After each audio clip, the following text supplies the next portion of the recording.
Ukuthula kubazalwane bakaJesu abamukela uJesu eyinkosi nomsindisi nakubo bonke abalandela le channel engikuyona. Lokhuluma igama lami ngumusa wenkosi ngwakaNgcobo, umntwana kaNkulunkulu osindisiwe owenzela umusa. Othethelelwa izono, ophila ngobungcwele, obalekela okubi, nosakhuthalele ukubalekela okubi, nosakhuthalele ukugcina intando kaNkulunkulu. Ngoba njengoba ngikholwa, ngiyafuna ukuthi ngelinye ilanga uma ngidlula emhlabeni ngimbone uNkulunkulu, ngoba phela uNkulunkulu kungenwa ngoJesu, ngokwamukela uJesu. Ukuze ubone uNkulunkulu kumele wamukele uJesu abe inkosi nomsindisi phezu kwempilo yakho. Mase uphila-ke impilo engcwele, ngoba uma kukhona okushodayo kulokhu engikubalile ngeke uze umbone uNkulunkulu. Lithi iBhayibheli, ngaphandle komngcwele akekho oyobona uNkulunkulu. Namhlanje nje ngakhuluma ngakho, angizoba mude kakhulu. Ngizokhuluma nje ngencwadi yabaseKhorinti bokuqala, chapter 11, uverse number 3, 4, 5 and 6. Kakhulukazi nje ngesimbozo noma ngokuthwala komuntu wesifazane uma ekhuleka. Laphaya nje uverse number 3 wakhona ufundeka kanje. Kepha ngithanda ukuba nazi ukuthi inhloko yawo wonke amadoda inguKristu, nenhloko yowesifazane iyindoda, nenhloko kaKristu inguNkulunkulu. Yileyo naleyo ndoda esuke ikhuleka noma iprofetha ikhanda layo limboziwe, ihlazisa ikhanda layo.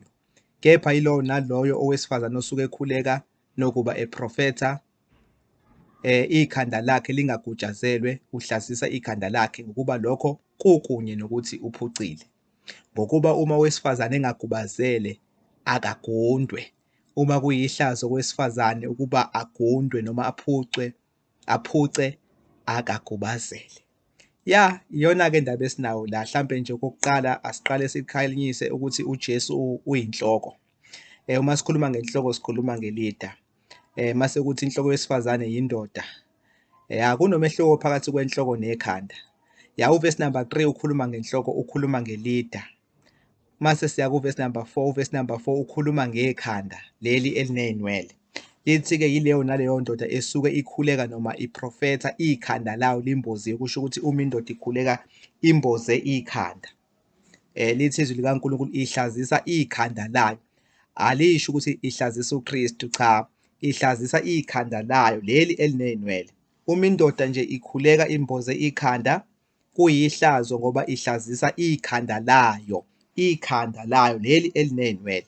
Mase iyaqhubeka uverse number 5 uthi-ke, kepha yilowo nalowo wesifazane osuke ekhuleka nokuba eprofetha ikhanda lakhe lingagutshazelwe, uhlazisa ikhanda lakhe, ngokuba lokhu kukunye nokuthi uphucile. Kusho ukuthi umuntu wesifazane uma ekhuleka engay'fihlile iy'nwele zakhe, engalimbozile ikhanda, lithi izwi likaNkulunkulu uhlazisa ikhanda lakhe leli eliney'nwele, hhayi indoda yakhe. Ngoba indoda isilona ikhanda, kodwa indoda iyinhloko, iyi-leader. Hlampe singayihlukanisa kanjalo. La izwi likhuluma ngekhanda leli, from verse 4, 5 and 6 likhuluma ngekhanda leli eliney'nwele, alikhulumi ngenhloko. Inhloko iphela kuverse number 3, i-leader nje le, ukuthi indoda iyi-leader wesifazane, uphela ku-chapter number 3. Iphela kuverse number 3. Uverse 4 and 5 and 6 ukhuluma ngekhanda leli eliney'nwele. Lokho sikubonaphi na? Sikubona kuverse number 6. Lithi-ke, ngokuba uma owesifazane engagubazele akagundwe. Angithi uyabona manje ukuthi uma owesifazane engalifihlile ikhanda lakhe, engay'fihlile iy'nwele zakhe, lithi izwi likaNkulunkulu akagundwe, ayisuswe iy'nwele. Angithi uyabo, alisho ukuthi akahambe uyogunda indoda yakhe, ngoba akukhulunywa ngendoda la, kukhulunywa ngekhanda leli eliney'nwele.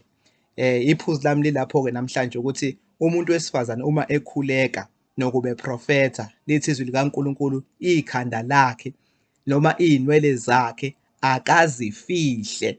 Uma engafuni ukuyifihla iy'nwele, lithi izwi likaNkulunkulu akagunda, akamele ay'suse. Kahle kahle nje ngamafishane nje, into efihlwayo uma owesifazane ekhuleka akufihlwa ikhanda, kodwa kufihlwa iy'nwele ekungamele zivele uma owesifazane ekhuleka.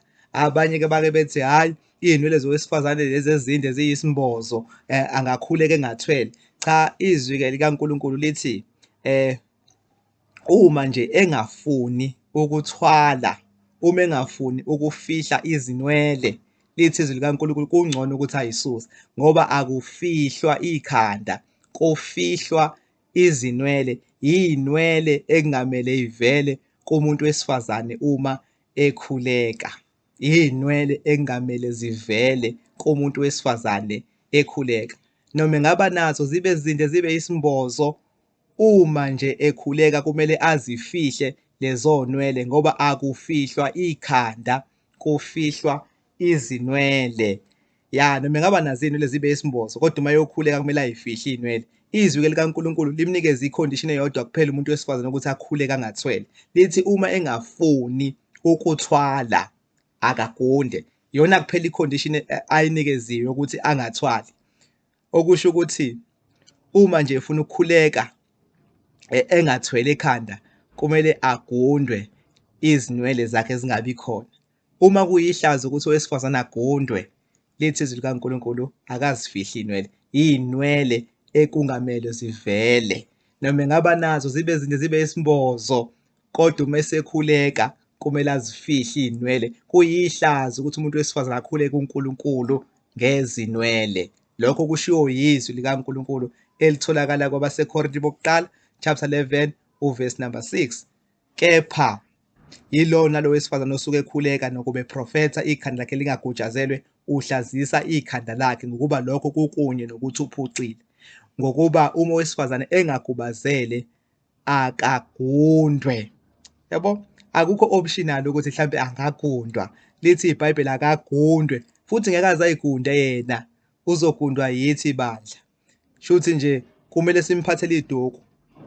Uma engafuni ukulithatha, lithi izwi likaNkulunkulu akagundwe, ayisuswe iy'nwele. Iyona kuphela indlela umuntu wesifazane angakhuleka kuNkulunkulu engathwele, ukuthi iy'nwele azisuse. Uma kuyihlazo ukuthi asuse iy'nwele, lithi izwi likaNkulunkulu akagubazele. Akiyiwa ngezinwele kuNkulunkulu. Amen.